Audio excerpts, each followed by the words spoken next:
Assalamualaikum warahmatullahi wabarakatuh. Perkenalkan, saya Atania Auno Rifani. Halo teman-teman semua. Hari ini saya akan membahas topik yang sangat penting dalam dunia keuangan, yaitu konsep perilaku keuangan. Sebelum kita masuk ke dalam materi, izinkan saya berbagi sedikit pengalaman pribadi yang mungkin bisa kita renungkan bersama. Dulu, saya seringkali berbelanja tanpa mempertimbangkan dampak jangka panjang dari keputusan tersebut. Saya membeli barang-barang yang tidak benar-benar saya butuhkan hanya karena tergoda oleh penawaran atau tren saat itu. Kebiasaan ini tidak hanya menguras dompet saya, tetapi juga mempengaruhi kesehatan finansial saya secara keseluruhan. Pengalaman ini mengajarkan saya bahwa perilaku kita dapat mengelola keuangan sangat dipengaruhi oleh faktor psikologis dan lingkungan sekitar.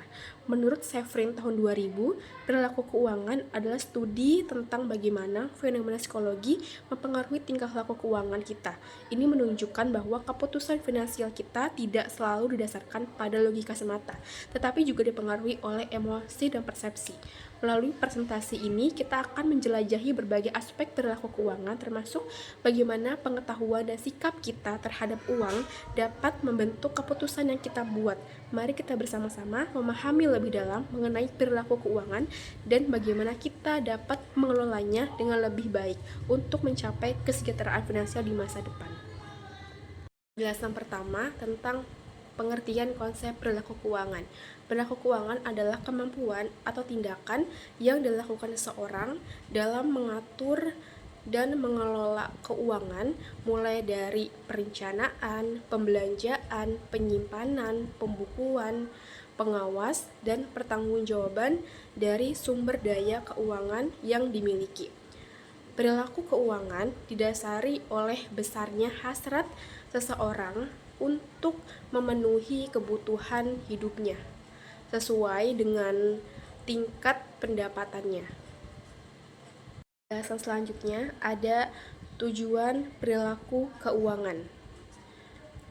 Tujuan perilaku keuangan yang pertama ada perencanaan keuangan. Perencanaan keuangan adalah untuk memastikan pengelolaan uang yang efektif, sehingga kebutuhan saat ini dan masa depan dapat terpenuhi dengan baik.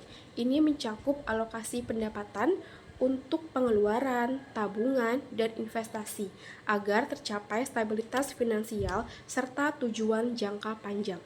Contohnya, dalam kehidupan sehari-hari adalah seseorang yang menyusun anggaran bulanan untuk kebutuhan pokok, menabung secara rutin untuk dana darurat, dan berinvestasi demi pendidikan anak atau persiapan pensiun. Tujuan perilaku keuangan yang kedua adalah penganggaran. Penganggaran keuangan adalah untuk membantu individu mengelola pendapatan dan pengeluaran secara efektif, sehingga mereka dapat memenuhi kewajiban finansial dan mencapai tujuan keuangan. Dengan penganggaran yang baik, seseorang dapat merencanakan penggunaan uangnya untuk kebutuhan sehari-hari, tabungan, dan investasi, serta menghindari utang yang berlebihan.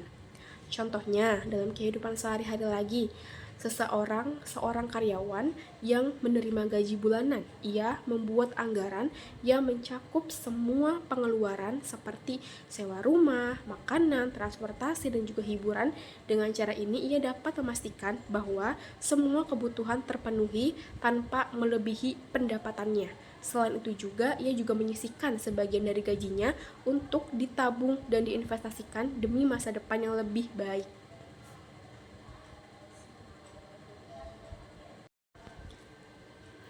Tujuan perilaku keuangan yang ketiga ada namanya pengelolaan keuangan. Pengelolaan keuangan untuk memastikan bahwa individu dapat mengelola sumber daya finansial mereka secara efisien dan efektif, sehingga dapat memenuhi kebutuhan sehari-hari serta mencapai tujuan keuangan jangka panjang. Pengelolaan yang baik mencakup perencanaan, penganggaran, pengawasan, dan pengendalian terhadap pendapatan dan pengeluaran yang semuanya berkontribusi pada stabilitas finansial.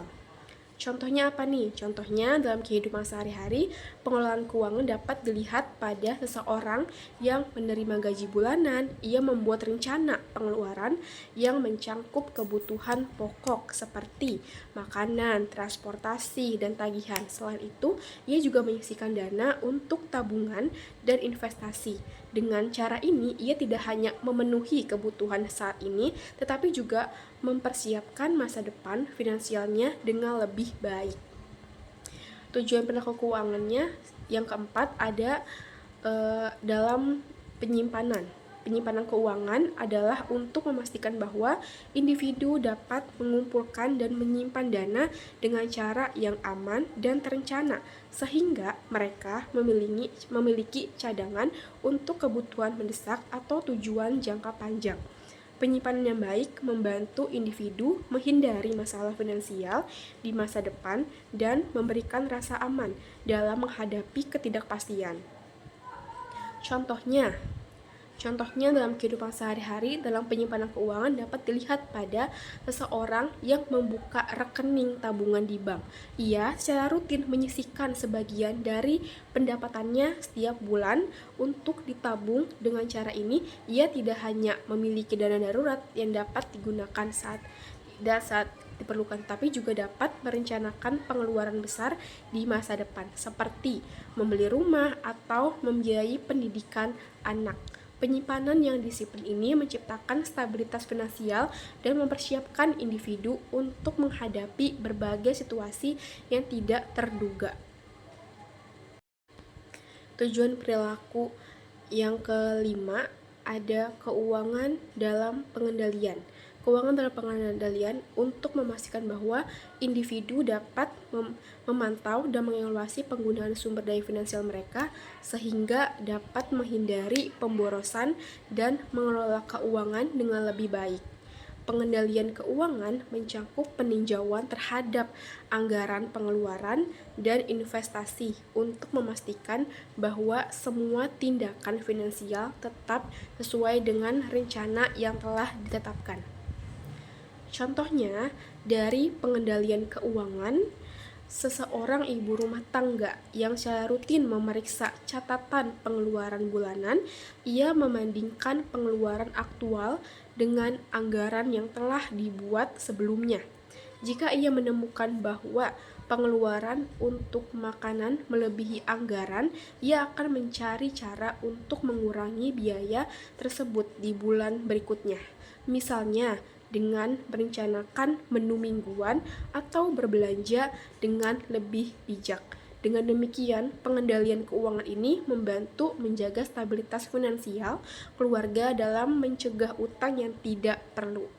Tujuan perilaku yang keenam itu ada pemeriksaan keuangan. Pemeriksaan keuangan ini untuk memastikan bahwa individu atau organisasi dapat mengevaluasi dan memverifikasi kondisi keuangan mereka secara akurat. Pemeriksaan ini bertujuan untuk mengidentifikasi kesalahan, ketidaksesuaian, atau potensi masalah dalam pengelolaan keuangan sehingga tindakan perbaikan dapat diambil untuk meningkatkan kesehatan finansial. Contohnya, dari pemeriksaan keuangan, seorang pemilik usaha kecil yang secara rutin melakukan audit internal terhadap laporan keuangannya. Ia memeriksa catatan pendapatan dan pengeluaran untuk memastikan semua transaksi tercatat dengan benar dan sesuai dengan anggaran yang telah ditetapkan. Jika ia menemukan adanya pengeluaran yang tidak sesuai atau kesalahan dalam pencatatan, ia akan segera melakukan perbaikan dengan cara ini. Pemilik usaha tidak hanya menjaga transparansi dan akuntabilitas, tapi juga dapat mengambil langkah-langkah strategis untuk meningkatkan profitabilitas dan efisiensi operasional. Tujuan perilaku keuangan yang terakhir ada pelaporan keuangan. Pelaporan keuangan ini untuk memberikan informasi yang jelas dan akurat tentang kondisi keuangan individu atau organisasi. Pelaporan ini berfungsi sebagai alat untuk mengevaluasi kinerja keuangan, membantu pengambilan keputusan, dan meningkatkan transparansi serta akuntabilitas dalam pengelolaan sumber daya finansial. Contohnya, dalam kehidupan sehari-hari, pelaporan keuangan dapat dilihat pada seorang freelancer yang menyusun laporan pendapatan dan pengeluaran bulanan. Ia mencatat semua transaksi termasuk pembayaran dari klien dan biaya operasional seperti perangkat lunak atau alat kerja. Dengan menyusun laporan ini, ia dapat melihat seberapa banyak uang yang dihasilkan, mengidentifikasi pola pengeluaran, dan merencanakan anggaran untuk berikutnya. Hal ini tidak hanya membantu dalam mengelola keuangan secara lebih baik, tetapi juga mempersiapkan dirinya untuk melaporkan pajak dengan lebih mudah. Penjelasan selanjutnya ada indikator perilaku keuangan. Indikator yang pertama ada konsumsi. Konsumsi adalah semua pengeluaran yang dilakukan oleh rumah tangga atas berbagai barang dan jasa. Yang kedua ada tabungan dan investasi. Tabungan adalah tindakan menyisihkan sebagian pendapatan, sedangkan investasi melibatkan penggunaan dana untuk memperoleh keuntungan di masa depan. Yang ketiga ada manajemen arus kas. Manajemen arus kas indikator utama kesehatan keuangan seseorang. Hal ini melibatkan kemampuan untuk menyeimbangkan pemasok dan pengeluaran termasuk membayar tagihan tepat waktu. Sekian pembahasan tentang perilaku keuangan dari saya. Kurang lebihnya mohon maaf. Wassalamualaikum warahmatullahi wabarakatuh.